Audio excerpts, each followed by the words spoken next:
कुबेरेश्वर धाम की ये पवित्र भूमि 12 ज्योतिर्लिंगों का मध्य स्थल शंकर शंकर की इस पवित्र भूमि पर 5 दिवसीय शिव महापुराण की कथा चिरंजीवी श्री राघव जी मिश्रा द्वारा प्रथम बार व्यासपीठ के माध्यम से तो किसी से होती नहीं है, पर बाल्यावस्था के माध्यम से अगर होती है तो आप सब उसकी बुआ हो। जितने पुरुष बेटे हैं वो उनके फूफा हैं, क्योंकि आप मेरी जीजी हो और जीजा हो, एक तुम्हारा भतीजा है। एकता स्मरण तो बुआ हमेशा भतीजे की बहुत संभाल करती है। 5 दिवस के बैसाख के महीने में कुछ भाग्य से ये कथा यहाँ मिली है जो आप लोग हम श्रवण कर रहे हैं। हमारे बीच में जगदीश मंदिर वाले पंडित जी और ब्राह्मणों का ग्रुप आया, उसके लिए साधुवाद है। संकल्प वृद्धाश्रम के संचालक श्री राहुल सिंह जी, श्रीमती निशा सिंह जी हमारे बीच में विराजमान, श्री राधेश्याम बिहार कॉलोनी के ओनर श्री जितेंद्र तिवारी जी, जैसे पवित्र पावन कथा के व्यासपीठ का पूजन आप सभी ने किया। मुख्य यजमान में श्री महेंद्र जी शर्मा, दीदी सुधा किरण जी एवं हमारी आई जो इस कथा के मुख्य यजमान को धारण करेंगे। आप और हम प्रसंग सुन रहे थे भगवान शंकर के मंगल विवाह।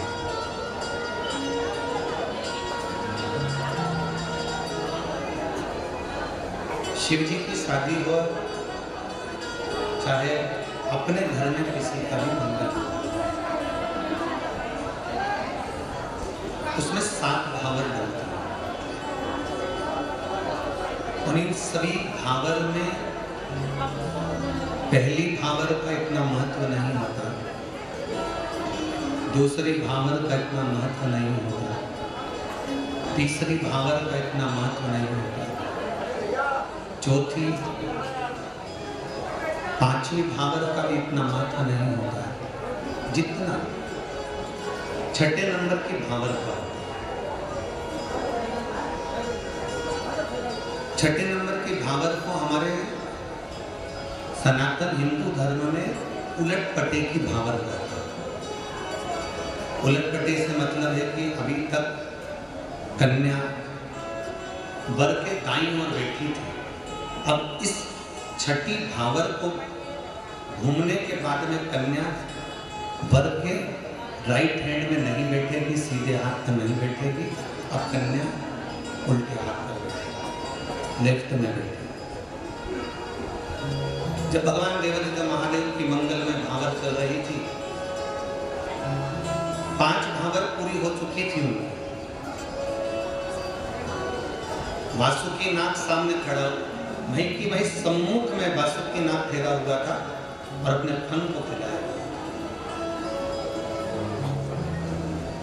ब्रह्मा जी भय खा रहे थे कि वासुकी नाग को ऐसा क्या हो गया कि इतना टन्ना रहा, इतना फन फैला रहा। कहते हैं यदि स्वप्न के अंदर जब आप स्वप्न देख रहे हो और विश्राम कर रहे हो और यदि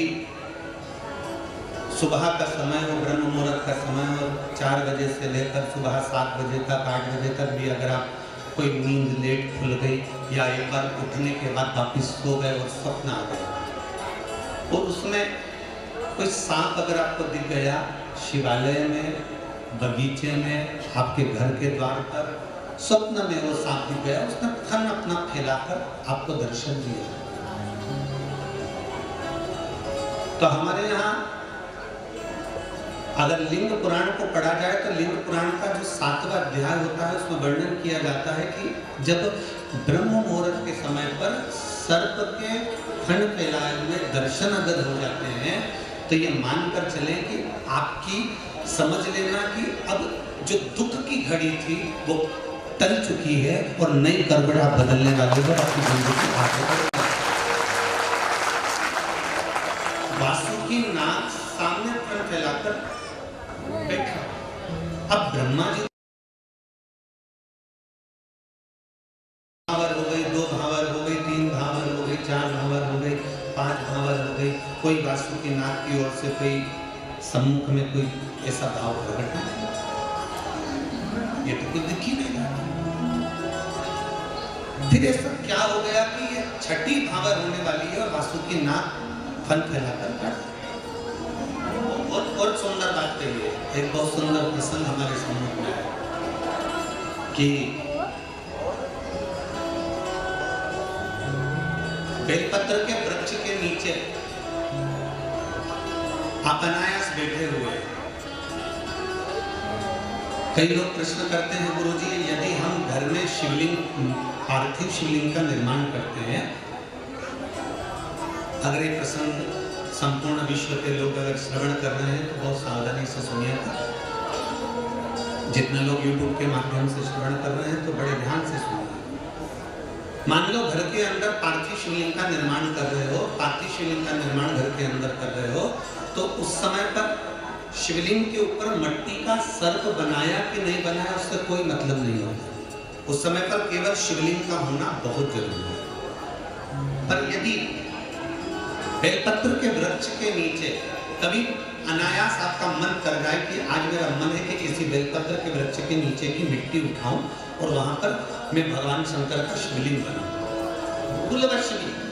अगर आपने मिट्टी का भी सर्प नहीं बनाया हो और एक कोई ऐसी ही पत्ती वृक्ष की तोड़कर उसको सर्प के रूप में भी रख देते हो, तो जिस मनुष्य का कार्य नहीं होता उसे 3 महीने में वो कार्य की सफलता मिलती ही, उसको वो प्राप्त होता ही।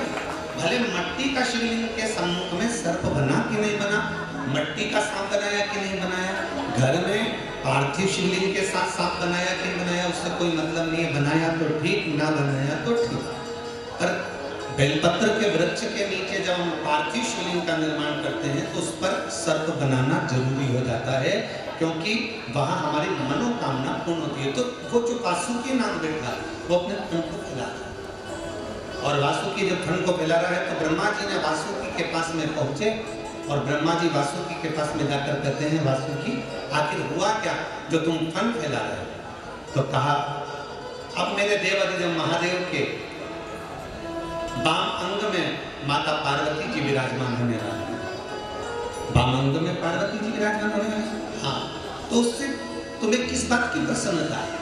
वासुकी कहते हैं, अब मेरे महादेव के जीवन में और संसार वासियों के जीवन में कुछ बदलाव आने वाला है। शिव महापुराण की कथा करती है, 6ठी भावर उलट पटे की भावर होती है कि उलट पटे का मतलब यह होता है कि केवल कन्या बाई और बेटी इसको उलट पटा नहीं कहते, कहते हैं एक लड़की का और एक लड़के का जीवन इस 6ठी भावर के होने के बाद बदल जाता है। वो पति की हो जाती है पत्नी और पति पत्नी का हो जाता है। और लोग कहते हैं कि साहब ना जाने बहू ने कौन सी भभूति खिला दी कि हमारा लड़का तो उसका हो गया, हमारा लड़का तो उसका हो गया। पर ऐसा नहीं है, वो 6ठे नंबर की जो भावर है ना, उस भावर का नाम ही उलट पट्टे की भावर है। वो भावर ही ऐसी है कि उस भावर के बाद में माँ कहती है मेरा बेटा, मना नहीं, और माँ का बेटा है मना नहीं, पर कुछ % पति का पत्नी की ओर रुझान बढ़ ही जाता है, क्योंकि वो उलट पट्टे की भावर है। उलट पट्टे का क्रम आ गया तो थोड़ा ना थोड़ा भाव उसमें प्रबल, क्योंकि शिव जी के समय से वो भाव प्रकट, शंकर जी के समय से भाव प्रकट। 7वें नंबर की भावर होती है, माता पार्वती जी शिव जी के साथ में मंगल विवाह कर अपने घर को जाती हैं, और एक अच्छी बहू जैसी होती है, जैसी धर्म पत्नी होना चाहिए, एक अच्छी बहू का जो भाव होना चाहिए, सबके प्रति संभाव रखते हुए सबका आदर करना, सबका सत्कार करना। आपके जीवन में तो इतना कष्ट नहीं हुआ होगा जितना पार्वती जी के जीवन में कष्ट रहा। एक तरफ शिव जी के गले में सर्प है, दूसरा नंदी है, भृंगी है, शृंगी है। तुम्हारे घर में तो जितने भी आते हैं सब अच्छे आते हैं, पर शंकर जी के घर में तो जो भी दस्तक देता है, दरवाजा बजाता है, वो आड़ा टेढ़ा ही आता है। और ना मानो तो शंकर जी का दरवाजा तो ये भी है, आप कुबेरेश्वर धाम में जरा पूरी दिन भर पूरा रुक कर देखिए, दरवाजे से लेकर यहाँ तक के बीच में आपको बहुत सारे हड़भंगे मिलेंगे। उस दरवाजे से लेकर शंकर भगवान की चौखट तक तुम्हें बहुत मिलेंगे। कोई चिल्लाते हुए आता है, कोई हर महादेव बोलते हुए आता है, कोई लोट लगाते हुए आता है, कोई प्रणाम करते हुए आता है, कोई भरचक धूप में भी शंकर का तप साधना करता रहता है, कोई छांव में बैठ भगवान शंकर की माला जपता रहता है।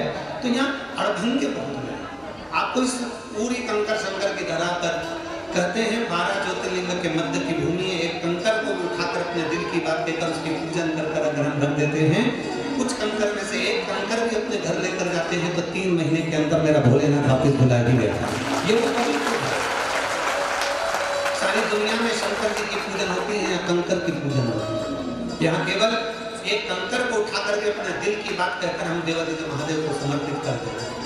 कहीं एकांत में बैठकर 108 श्री शिवाय नमस्तुभ्यं का जाप कर लेते हैं, कहीं बैठकर बाबा से अपने मन की बात कर लेते हैं। और आप में से कई लोग ऐसे होंगे जो एक बार नहीं, बाबा के धाम में कम से कम 2 बार या 3 बार तो आ ही गए हो गया।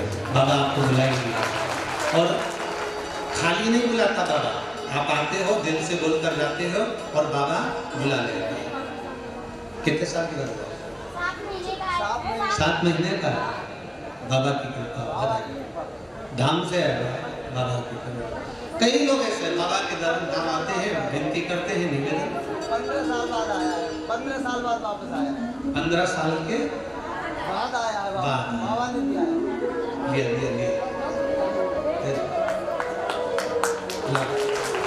15 वर्ष के बाद बाबा ने दिया है। एक बार जोरदार ताली बजाएं। बहुत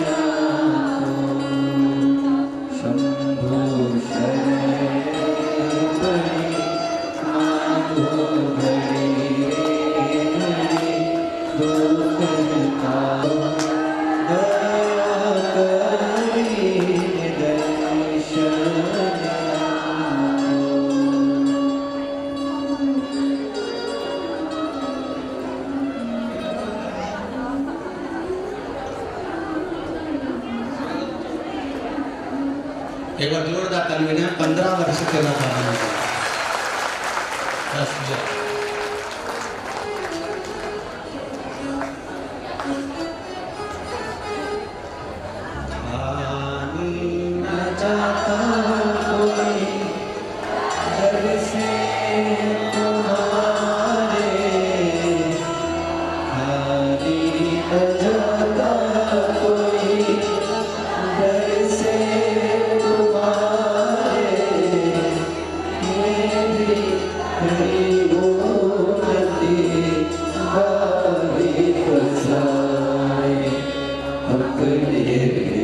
बालक जो है जन्म से इसकी आहार की नली नहीं थी, बंद हो गई थी।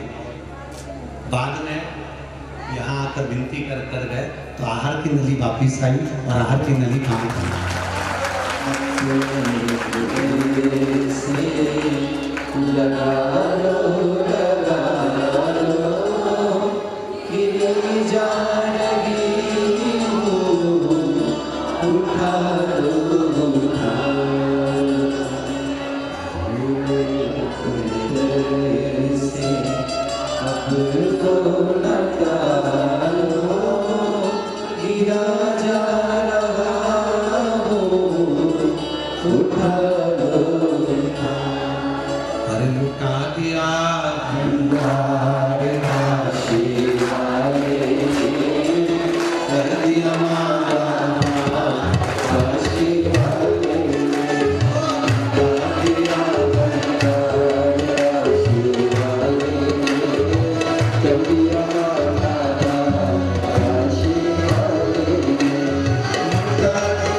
एक तो